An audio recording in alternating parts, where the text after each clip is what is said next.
जय हिंद दोस्तों। आज की इस वीडियो में हम लोग कैसे प्राप्त करेंगे जो 5 मार्क्स का प्रश्न केमिस्ट्री में हर साल आता है। जैसा कि आप यहाँ देख सकते हैं प्रश्न पत्र में जितने भी मोस्ट इंपोर्टेंट रिएक्शन है सारा कुछ एक दो ट्रिक के दम पे आपको सारा कुछ एकदम इजीली समझ आ जाएगा। अगर आपको लगे कि जो मैं कह रहा हूँ वो गलत कह रहा हूँ, झूठ कह रहा हूँ केवल व्यू पाने के लिए, तो आप वीडियो के अंत में वीडियो को अनलाइक करके चले जाना और कमेंट बॉक्स में जो चाहे वो आप कह के चले जाना। इतना कॉन्फिडेंट है मुझे अपने आप में कि आपको बेहतर समझा के जाऊंगा मैं। बस आपका काम है दोस्तों कि वीडियो को अंत तक एकदम अच्छे से देखिएगा, ठीक है। तो बिना देरी के आइए शुरुआत करते हैं। पहला रिएक्शन बहुत ही पॉपुलर, बहुत ही इंपॉर्टेंट रिएक्शन है दोस्तों। कह रहा है कि एसिटिक अम्ल से एसिटिल क्लोराइड बनाइए। सबसे पहले हमारे पास क्या है दोस्तों, एसिटिक अम्ल है। क्या है? CH3COOH। इसको क्या बोला जाता है? एसिटिक अम्ल बोला जाता है। और याद रखिएगा दोस्तों, जब भी दोस्तों एसिटिक अम्ल से एसिटिल क्लोराइड बनाना होता है तो याद रखिएगा दोस्तों, आप रिएक्शन कराते हो फास्फोरस पेंटाक्लोराइड का। किससे? फास्फोरस पेंटाक्लोराइड का क्रॉसिंग ट्रिक बताऊंगा दोस्तों। क्रॉस करने वाला ट्रिक है, आपको कहीं भी रटने की जरूरत नहीं पड़ेगी। बस आपको ध्यान में रखना है कि एसिटिक अम्ल से जब एसिटिल क्लोराइड बनाना होगा तो फास्फोरस पेंटाक्लोराइड यूज करना होगा इसके साथ, ठीक है। अब ध्यान देना दोस्तों, रिएक्शन करने का यहाँ पे ट्रिक लिख रहा हूँ, ये चीज आपको एग्जाम में नहीं लिखना है, ठीक है। ये आपको समझा रहा हूँ। आप क्या करोगे, CH3 लिखोगे, क्रॉसिंग ट्रिक बहुत यूज होता है दोस्तों। CO लिखोगे, OH ऐसे कर देना, ठीक है। अब P को O के सामने रखो, एक Cl इधर फेंको, एक Cl इधर फेंको, 3 Cl नीचे लगाओ। 3 Cl कितना? नीचे। अब यहाँ पे क्रॉस कर दो, कुछ कुछ हो गया, रिएक्शन खत्म। अब हो गया। ये क्या हुआ सर? अरे हो गया मेरे भाई, CH3COCl प्लस बीच में क्या है? POCl3 POCl3 और लास्ट में क्या हो गया? HCl। अब बताइए आपको क्या चाहिए था? एसिटिक अम्ल से एसिटिल क्लोराइड चाहिए था, तो ये जो है इसे ही बोला जाता है एसिटिल क्लोराइड। और ये जो है दोनों ये बाई प्रोडक्ट है। इसे लिखो या ना लिखो कोई दिक्कत की बात नहीं है, लेकिन रिएक्शन में तो लिखना पड़ेगा ना। इसका नाम लिखो या ना लिखो कोई दिक्कत नहीं है, बस आपको यहाँ लिखना होगा। यहाँ आप हिंदी में लिख देना एसिटिक अम्ल से हमने क्या बना लिया? Acetyl chloride. बताइए रिएक्शन आपको कठिन लगा? नहीं लगा ना। मैंने बोला ना कि मेरे वीडियो में कहीं भी आपको रटा हुआ चीज नहीं मिलेगा, मिलेगा तो सिर्फ टेक्निक, ट्रिक और कॉन्सेप्ट, ठीक है। ध्यान से समझना। यहां तक क्लियर हो गया? अगला आपको यहाँ पे देख सकते हो, कह रहा है कि एसिटिक अम्ल से एथिल एसीटेट बनाना है। एसिटिक अम्ल से क्या बनाना है? Ethyl acetate. अब ध्यान से समझो, फिर से एसिटिक अम्ल लेंगे, CH3COOH लेंगे, ठीक है।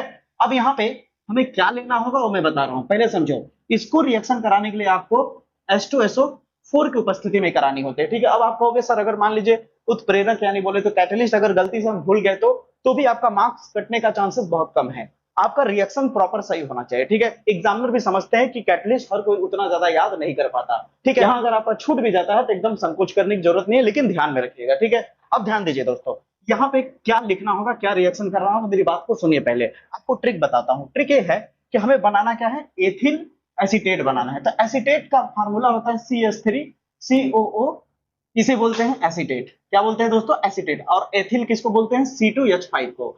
अगर इसके साथ C2H5 हो जाए तो क्या मिलके बना लेगा? एथिल एसीटेट हो जाएगा। क्या हो जाएगा? ये हो गया एथिल और ये हो गया एसीटेट। यानी हमें कुल मिलाकर के यहां तक सेम रखना है, ठीक है। और इसके बाद हमें किसी तरह से क्या चाहिए? C2H5 चाहिए। तो क्यों ना हम यहाँ पे ले ले C2H5। अब अकेला तो आएगा नहीं, इसलिए यहाँ ले लेते हैं OH, ठीक है। यानी ये हो गया एथिल अल्कोहल, ठीक है। यानी जब एसिटिक अम्ल की एथिल अल्कोहल से अभिक्रिया कराते हैं सल्फ्यूरिक अम्ल की उपस्थिति में तो हमारा एथिल एसीटेट प्राप्त हो जाता है।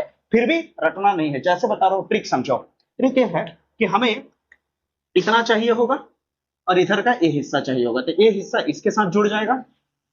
चला जा बेटा, CH3COO और यहाँ आ जाएगा C2H5। तो हो गया, देखिए ये हो गया एसीटेट और ये हो गया एथिल, तो हो गया एथिल एसीटेट। अगर यहाँ पे हट के सोडियम लग जाए तो सोडियम एसीटेट हो जाएगा। समझ आई मेरी बातें? तो इसको ध्यान में रखिए, इसे एसीटेट कहते हैं, ये बात ध्यान में रखिएगा, ठीक है। ये बात आपको ध्यान में रखना होगा। अब आपको ये बात पता होगा कि H जो होगा किससे जाकर रिएक्ट कर जाएगा? OH से। ये बात तो आपको पता ही है। H और OH जब भी मिलता है तो बनाता है पानी, ठीक है। क्या बनाता है? पानी, ठीक है। पानी रे पानी तेरा रंग कैसा, बताओ रंग कैसा है कमेंट में आप लोग, ठीक है। यहां तक क्लियर हुआ या नहीं? दो रिएक्शन बिल्कुल आसान तरीके से आपको समझा दिया। एकदम इजी लगा या नहीं? बिल्कुल इजी लगा। अभी क्रॉसिंग मेथड कई जगह यूज होगा। आपके मन में अगर चले कि क्रॉसिंग मेथड कहां यूज करना है तो याद रखना ज्यादातर फास्फोरस पेंटाक्लोराइड में, फास्फोरस पेंटाब्रोमाइड में, फास्फोरस पेंटाआयोडाइड या फिर थायोनिल क्लोराइड SOCl2, ये सब पे यूज होते हैं, ठीक है। ध्यान में रखना। यहां तक क्लियर हुआ? चलो अगले पे चलते हैं। तीसरे क्वेश्चन में अगर आप देखो तो मैंने स्टार लगाया, स्टार का मतलब होता है बहुत ही महत्वपूर्ण क्वेश्चन है दोस्तों, ठीक है। एक बात और बता देता हूं, अगर मेरे बताए हुए रिएक्शन को अच्छे से समझ रहे हो तो आपको ऐसी ऐसी टेक्निक पता चल जाएगी ना कि रिएक्शन आपको रटना ही नहीं पड़ेगा। इससे पिछला वीडियो आपने अगर नहीं देखा होगा, 10 महत्वपूर्ण अभिक्रिया नेमिंग रिएक्शन वाले, जो बुटर्स अभिक्रिया हो, फ्रैंकलाइट अभिक्रिया हो, रिवर्टीमन अभिक्रिया हो, ये सारे वाले, ये जरूर देखना। यहाँ थंबनेल दिख रहा है, इसके एंड स्क्रीन में भी लगवा दूंगा मैं वीडियो को, ठीक है। बहुत ही पॉपुलर है, वहां भी रटने की जरूरत नहीं है, इतना इजी ढंग से रिएक्शन सिखाया है कि आपको यूट्यूब पे नहीं मिलेगा दोस्तों। इसलिए दोस्तों जरूर जाकर के देखना उसे, ठीक है। तो आ जाते हैं अपने टॉपिक पे। कह रहा है बेंजिल एल्कोहल से बेंजीन क्लोराइड बनाना है। हमें क्या बनाना है? बेंजिल एल्कोहल से बेंजिल क्लोराइड बनाना है। तो ध्यान से समझिए, बेंजिल यानी बेंजीन, अब एल्कोहल यानी OH। अगर आप इस बेंजीन पे डायरेक्ट OH लगा दोगे तो ये फिनॉल हो जाएगा दोस्तों। क्या हो जाएगा? फिनॉल। यानी अल्कोहल तो लगाना है लेकिन डायरेक्ट नहीं लगाना, अगर डायरेक्ट लगा देंगे तो क्या हो जाएगा? फिनॉल बन जाएगा। हमें फिनॉल नहीं चाहिए, हमें बेंजिल एल्कोहल चाहिए। तो बेंजिल एल्कोहल में क्या होगा? यहाँ CH2 लगाओगे फिर OH लगाओगे। अभी हो गया ये बेंजिल, ये हो गया बेंजिल, और ये हो गया अल्कोहल। क्लियर हुआ?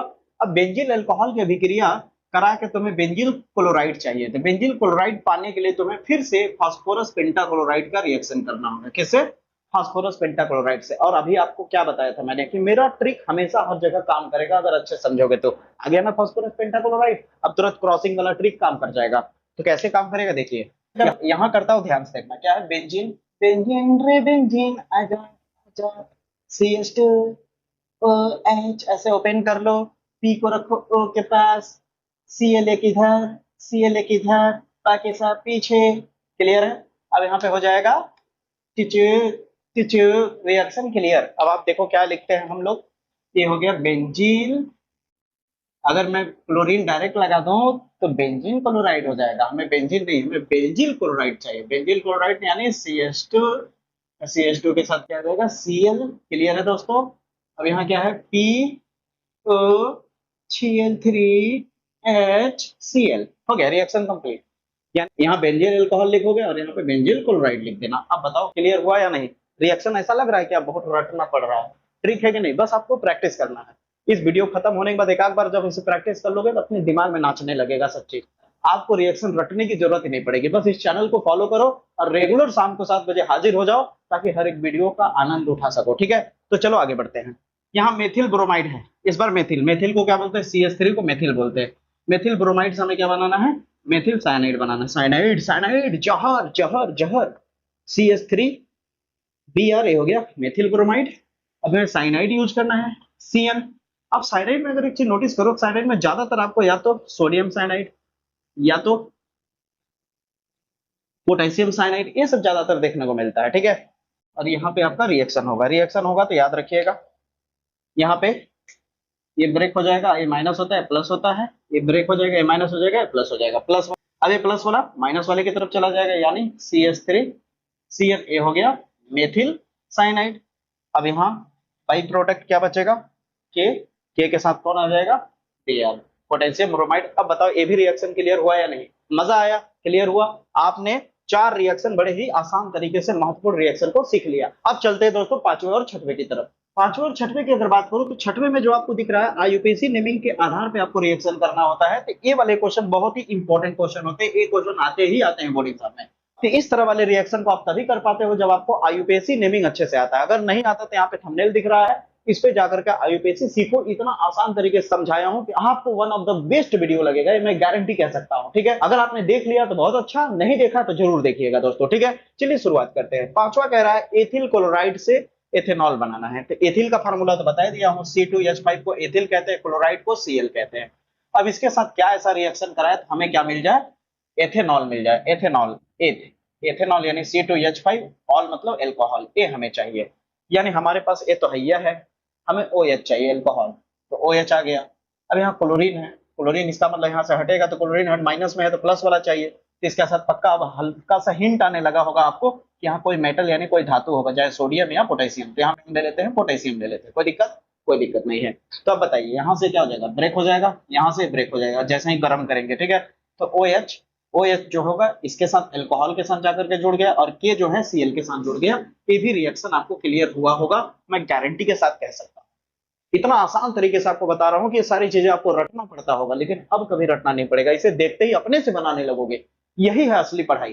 फिजिक्स और केमिस्ट्री कभी रटने की चीज ही नहीं है। आपको रटा रहे हैं लोग, परिभाषा लिख लिख करके परेशान कर दे रहे हैं कि रटो, पढ़ पढ़ करके आपको समझा रहे हैं, ऐसा नहीं होता है। फील करो चीजों को। अगला आ रहा है वन ब्यूटीन। ब्यूट 4 कार्बन को बोलते हैं, 1 कार्बन, 2 कार्बन, 3 कार्बन, 4 कार्बन। अब इन इन यानी डबल बॉन्ड, और यहाँ 1 है, इसका मतलब पहले कार्बन यानी सबसे शुरुआत में आपको डबल बॉन्ड देखने को मिलेगा। अब बाकी जगह हाइड्रोजन लगा दो। यहाँ 2 बॉन्ड है, कार्बन पे हमेशा 4 बॉन्ड होता है, तो 2 है तो 2 और की जरूरत है, इसलिए H2 दिखेगा। यहाँ इस कार्बन पे कितने बॉन्ड है, 2 और 1 3, एक और चाहिए तो केवल H दिखेगा एक बार, यानी यहाँ CS दिखेगा। क्या दिखेगा, CS दिखेगा। यहाँ 1 और 2 बॉन्ड है, 2 और चाहिए, यानी 2 बार H दिखेगा। यहाँ 1 बॉन्ड है, इसलिए H 3 बार चाहिए। अब बताओ, बिना रटे मजा आया? ठीक है। अब एक और मस्त बात बताता हूँ, आपने मार्कोनी ऑफ रूल सुना होगा, यहाँ लगेगा। ठीक है, नहीं सुना है तो जान लीजिए, जब भी डबल बॉन्ड वाला होता है और डबल बॉन्ड को तोड़ के सिंगल बॉन्ड में लाना होता है, तो हाँ आप ज्यादातर देखते हो हाइड्रोजन क्लोराइड, हाइड्रोजन ब्रोमाइड ये सब यूज होता है। ठीक है, हाइड्रोजन हैलाइड यूज होता है, कहने का मतलब। अब यहाँ ब्रोमो यूज हुआ है तो हाइड्रोजन ब्रोमाइड इस्तेमाल करोगे। ठीक है, अब होगा क्या, ध्यान से समझना। जब इसे गर्म करोगे तो क्या होगा, ये 2 बॉन्ड जो है उसमें से एक बॉन्ड लूज होकर के टूट जाएगा, एक बॉन्ड लूज होकर के टूट जाएगा। जैसे ही ब्रेक होगा तो आपके पास क्या हो जाएगा, CH3 CH2 CH,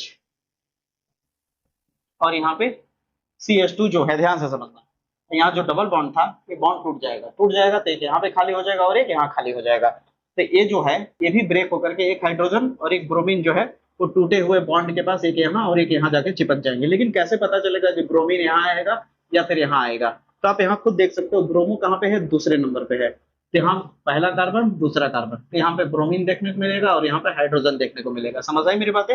reaction complete हो गया। इसी तरह के रिएक्शन आपको एग्जाम में पूछे जाते हैं। मेरे को तो पूरा कॉन्फिडेंट है कि ज्यादातर क्वेश्चन इसी तरह के आईयूपीएससी नेमिंग पे पूछा जाता है। चिंता मत करिए, इस वीडियो में आपको 3-4 और ऐसा दिखाऊंगा मैं रिएक्शन। ठीक है, चलो आगे बढ़ते हैं।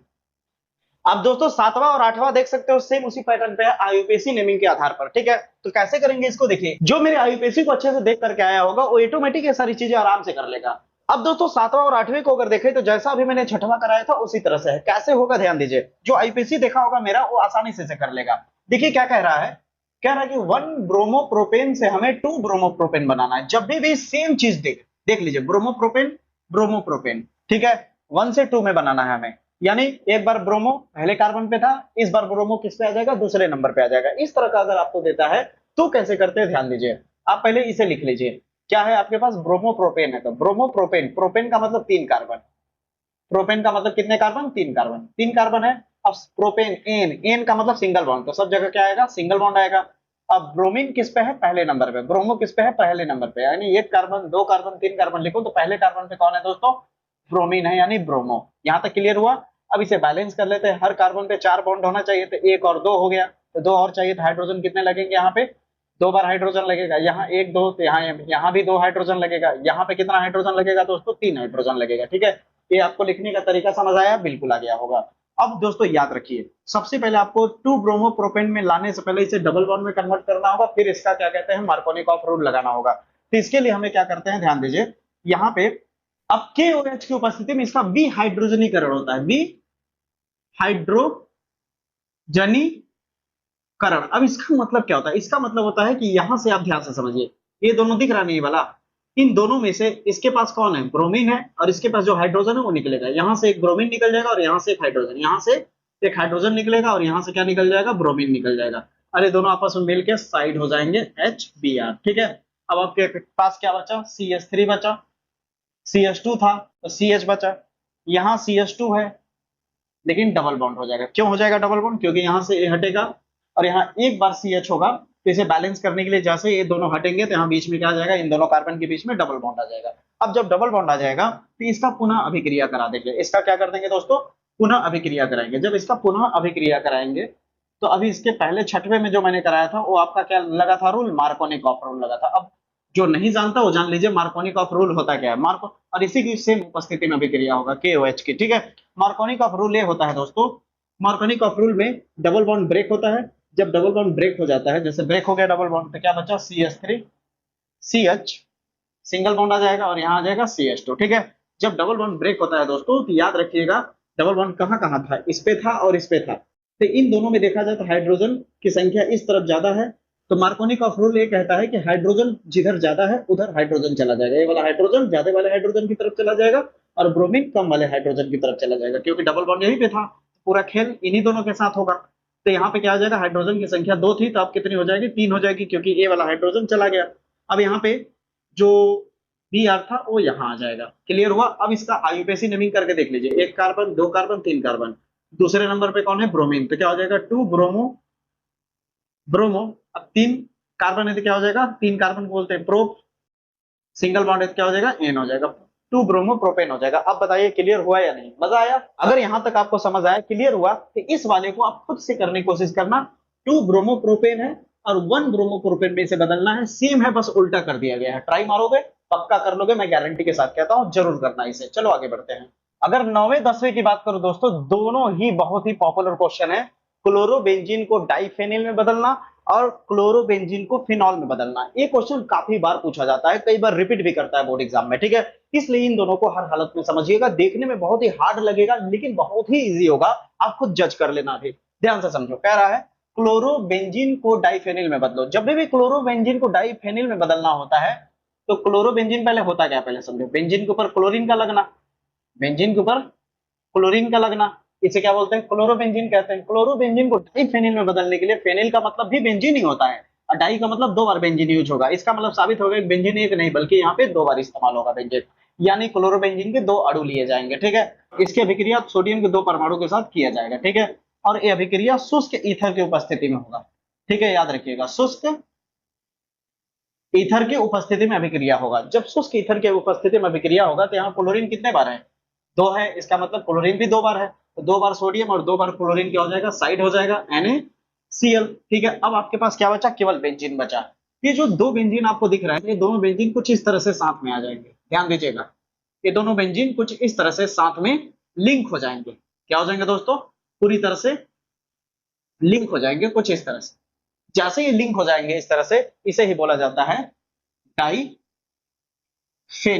अब बताइए क्या कठिन है, बहुत ही प्यारा सा है लेकिन देखने में बहुत ही हार्ड लगेगा, आपका इच्छा ही नहीं करेगा कि इस तरफ जाए, इस तरह के रिएक्शन को सीखें, लेकिन है ना मजेदार। बताया ना, मैं जितना भी रिएक्शन करा रहा हूं कोई भी फालतू का हल्का रिएक्शन नहीं है, अच्छे लेवल के रिएक्शन है, ठीक है। ऐसे कराने में भी टीचर को डर लगता है, इसलिए आपको हल्का हल्का करा के खत्म कर देते हैं, लेकिन ये सारे रिएक्शन पॉपुलर है, वायरल है, ठीक है। बस आप इस वीडियो को ज्यादा से ज्यादा प्यार दो, ज्यादा से ज्यादा लोगों तक शेयर करो, चैनल को सब्सक्राइब करो दोस्तों। और अगर आपको लग रहा है कि मेरा पढ़ाया हुआ सच में रटने की जरूरत नहीं पड़ती है तो आप सब्सक्राइब भी कर लो चैनल को, क्या पता दोबारा मुलाकात हो या ना हो, ठीक है दोस्तों। बहुत मदद करूंगा मैं आपकी बोर्ड एग्जाम में बेहतर तैयारी कराने में, ठीक है दोस्तों। आपके कदम से कदम मिला करके आपके साथ चलने के लिए पूरी तरह से तैयार हूं मैं, बस क्या आप तैयार हो, अगर तैयार हो तो चैनल को सब्सक्राइब जरूर कर लेना दोस्तों, ठीक है। अब वीडियो को शेयर जरूर करो, ठीक है। अगले पे आते हैं दोस्तों, कह रहा है क्लोरोबेंजीन को फिनॉल में बदलना है। अब क्लोरोबेंजीन है, फिर से वही बात आ गई, ये देखिए आ गया क्लोरोबेंजीन, ठीक है। आप ऐसे गोला भी कर सकते हैं या फिर आप गोला नहीं करना है तो आप ऐसे भी कर सकते हैं, कोई दिक्कत की बात नहीं है, ठीक है। अब क्लोरोबेंजीन की रिएक्शन किससे होगा बता रहा हूं, पहले आप समझिए। इसकी रिएक्शन जो होता है 623 केल्विन टेम्परेचर और 300 वायु मंडलीय दाब पर रिएक्शन होता है, जान लीजिए। अब आपको कहेंगे सर ऐसा तो कई जगह पे टेम्परेचर वायुमंडलीय दाब लिखा रहता है सर, तो हमें रटना ही तो पड़ रहा है। नहीं मेरे भाई, आपको शायद टीचर बताया नहीं होगा, मैं बताता हूँ। जब आपका टेम्परेचर 300 केल्विन को पार करने लगता है ना दोस्तों, तो उच्च टेम्परेचर माना जाता है। क्या माना जाता है, उच्च तापमान माना जाता है। तो उच्च तापमान अगर आप इसे भूल भी जाते हो तो यहाँ पे आप लिख सकते हो उच्च ताप पर, और यहाँ पे क्या है 300 वायुमंडलीय दाब, बाप रे बाप, यानी उच्च दाब। अगर आप भूल जाते हो तो यहाँ उच्च ताप और उच्च दाब लिख दो, यही ट्रिक है, यही टेक्निक है कि आप अगर भूल रहे हो तो यहाँ उच्च ताप डाल दो, ठीक है। अगर आपका यहाँ पे 25 डिग्री सेल्सियस 30 डिग्री सेल्सियस का इस्तेमाल हो रहा है, भूल गए हो, आपको पता है कि हाँ कम था लेकिन भूल गए हैं क्या था एग्जैक्टली नहीं पता है, तो वहां पर नॉर्मल टेम्परेचर यानी सामान्य ताप लिख लो, सामान्य ताप और सामान्य दाब। क्लियर हो पा रहा है, बहुत बढ़िया। अब इसकी अभिक्रिया दोस्तों याद रखिएगा, सोडियम हाइड्रोक्साइड के साथ कराई जाती है, क्षार के साथ कराई जाती है। जब क्षार के साथ इसकी अभिक्रिया कराई जाती है कि सोडियम क्लोरीन से रिएक्ट करके क्या बना लेता है, सोडियम क्लोराइड बाई प्रोडक्ट बन जाता है। और बेंजीन जो था, ये जो आपका बेंजीन था दोस्तों, ये जो आपका बेंजीन है, इसके साथ OH जो होता है यहाँ पे आकर के जुड़ जाएगा और ये बना लेगा फिनॉल। अब बताओ ईमानदारी से समझ आया या फिर नहीं, क्लियर हुआ, मजा आया। देखते बहुत लोग हो लेकिन सब्सक्राइब बहुत कम लोग करते हो। सब्सक्राइब में कोई पैसा नहीं लग रहा है, प्लीज सब्सक्राइब से बस मोटिवेशन मिलता है और मन करता है कि आपके लिए बहुत ज्यादा मेहनत करो, इसलिए चैनल को सब्सक्राइब जरूर करिए दोस्तों। चैनल को आप सभी लोग मिल करके सपोर्ट कीजिए ताकि मेरा मोटिवेशन बना रहे और मैं आपके लिए ज्यादा से ज्यादा मेहनत कर सकूं, क्योंकि आप जानते होंगे कि 3 से 4 दिन के अंदर मेरा स्मार्ट बोर्ड डिलीवर हो जाएगा और स्मार्ट बोर्ड सेटअप हो जाएगा। उसमें भी बहुत ज्यादा मैंने इन्वेस्ट किया बैंक से पैसा उधार लेकर के दोस्तों, ठीक है, बस आपके बेहतर तैयारी के लिए। बस आप साथ नहीं दोगे तो कौन देगा, इसलिए इस चैनल को ज्यादा से ज्यादा लोगों तक शेयर करो, इस चैनल को बहुत ज्यादा प्यार दो आप लोग, ठीक है। मुलाकात होगी इसी तरह के बेहतरीन वीडियो के साथ, तब तक के लिए जय हिंद, जय भारत।